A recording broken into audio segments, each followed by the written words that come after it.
Blok Kakak, manajemen porto. Jadi memang kebanyakan teman-teman yang kena di 2024 ya, Maret April itu memang drawdown. Apalagi kalau teman-teman yang nggak bisa pakai aset alokasi yang benar. Karena alokasi itu jauh lebih penting daripada pilih aset apa. Karena kalau kita 70% di Bitcoin, ya kita tutup mata aja pasti naik. Kan yang kita cari itu adalah return yang mengalahkan Bitcoinnya. Tapi kan kita nggak bisa itu semua dong. Otomatis kalau teman-teman all in ya di satu altcoin, ya all in lah ke Hyperliquid terus dia naik 50 kali lipat. Ya teman-teman kaya, asetnya naik 50 kali lipat. Tapi kan kita nggak siap dengan skenario what if ya itu ke nol. Hilang semua duitnya. Coba lah seperti Aster kemarin ya. Misalkan bangun di tweetnya CZ itu pasti naik 11x. Kalau semua duitmu kamu taruh ke situ ya, 100 juta kamu punya duit. Ya jadi 1,1 miliar. Cuman pertanyaannya, kamu kan baru tahu itu hari ini kalau itu naik 11 kali lipat. Ya. Itu yang menimbulkan yang namanya hindsight bias. Di hari H, itu kamu nggak ngerti itu bisa naik 11 kali lipat. Bisa aja di-hack Twitternya. Terus tiba-tiba besoknya turun 60%. Kamu hilang setengah duitnya. Betul. Apakah itu bisa terjadi? Sangat bisa. Itulah kenapa ya kita 70% ya fokusnya itu di sesuatu yang pasti naik dalam jangka panjang. Sementara 30%-nya kamu coba cari yang namanya alpha. Ya. Betul. Beda juga dengan yang Ibu tadi bilang. Ya, akan bilang tuh setiap kali saya nge-call apa. Itu masuk. Coba diteliti lagi dan dilihat lagi dengan yang saya post di Discord. Apakah yang saya call itu benar-benar secara official saya buat tesisnya atau itu requestan orang ketika live? Atau itu requestan member ketika live? Ya. Jadi, teman-teman harus tahu juga ya, kenapa live ya yang di dalam itu dibuat lebih kurang. Itu kita membatasi yang namanya teman-teman terjebak dalam paradox of choices. Kalian-kalian sendiri kan yang minta, Prof, tolong bahas token ini. Dibeli. Ya saya bahas, kan request kalian. Sama juga kan ketika margin call. Ya. Kalian kan tanya, token A gimana nih? Ya di minggu itu sesuai data, fakta, dan angkanya waktu itu ya bullish. Ya. Kalau 2 minggu lagi turun bisa nggak? Bisa dong. Tapi kalau saya setiap hari live, terus kalian request 20 koin, ya kalian kalikan 30 ada 600 koin. Ya, betul. Dalam 1 bulan.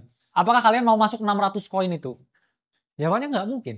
Itulah kenapa ya kita desain informasinya supaya teman-teman ini tidak terjebak dalam yang namanya paradox of choices. Betul. Apa yang kita post 3 bulan terakhir ya di pojok saya? BNB. Naik nggak? Naik. XRP.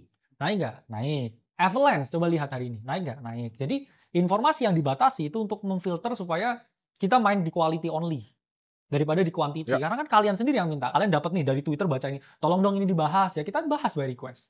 Tapi apakah saya punya conviction? Apakah saya juga tahu riset itu mendalam? Apakah saya juga investasi di sana? Jawabnya belum tentu. Bisa juga enggak, karena kan by request. Karena kita punya universe kita sendiri. Jadi sama, kalau misal di saham, itu biasa kalau analis saja, ya di fund tuh ada namanya universe. Contoh, dia cuma bahas banking, dia cuma bahas consumer good. Kita juga nggak tahu semua layer 2 yang ada di dunia. Nggak mungkin ada satu manusia yang bisa tahu semua. 20 juta kok koinnya. Ya. Yang baru dibikin layer 2-nya Bitcoin sekarang, emang kalau ditanya orang tahu sekarang apa? Nggak tahu. Gitu. Ya developer lamanya Bitcoin lagi bikin layer 2 lagi. Apakah gue tahu koinnya? Tahu gitu. Tapi apakah gue ikutin teknologinya sekarang dalam? Yang nggak tahu, kita masih ada kesibukan yang lain gitu. Selain cover begitu. Itu tadi ada 20 juta gimana cover semuanya kan? Ya, nggak mungkin bisa di cover semua. Nah, bahayanya apa dengan portofolio seperti itu? Ini konsep namanya volatility drift. Ya. Jadi kalau orang kira BEP itu kadang banyak salah gitu dalam pemikirannya ya. Ini konsep kalau kalian belajar di fund-fund besar pasti diajarin, namanya volatility drift. Ketika uang kalian misalnya 100 nih, itu kalian minusin 10%, itu akan jadi berapa? Menjadi 90. Nah, tapi kalian mikir, oh posisi saya sama nih, ya kan? Misalnya koin A lah, kita jangan ngomong pakai 100, kita ngomong koin A. Koin A turun 10, naik 10, BEP dong. Salah. Ini naik 10, ini kalian naikin 10, kalau misalnya dapat 10%, jadi 99, minus 1 kan akhirnya. Ini namanya konsepnya volatility drift. Ini bahaya sekali. Gini aja kalau kalian nggak paham ini, mau main trading, lupain aja, mending beli Bitcoin aja. Gitu. Kalian harus sadar diri. Karena finance itu bukan industri yang gampang gitu. Ini sangat matematis, sangat banyak strategi gitu. Market neutral, delta neutral. Ya. Kalian harus paham banyak konsep derivatif itu apa, cara ngitungnya seperti apa. Kalau kalian nggak ngerti seperti itu ya sulit gitu.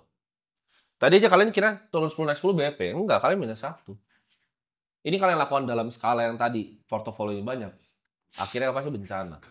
Itu yang kita bilang kenapa? Ya udah kita mainnya sederhana, 70% itu di anchor aset, 20 itu di yang mungkin naik 10% bebas.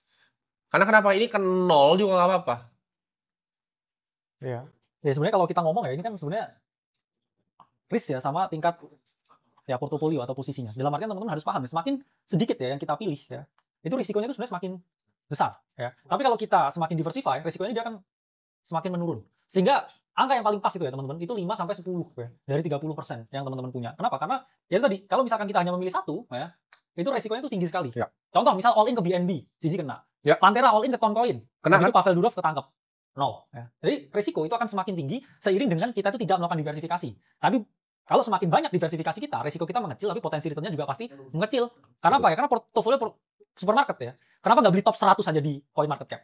Yep. Ya kan? Itu risikonya emang jauh lebih kecil. Tapi grow nggak portofolionya? Saya yakin paling cuma grow 5% setahun. Ya.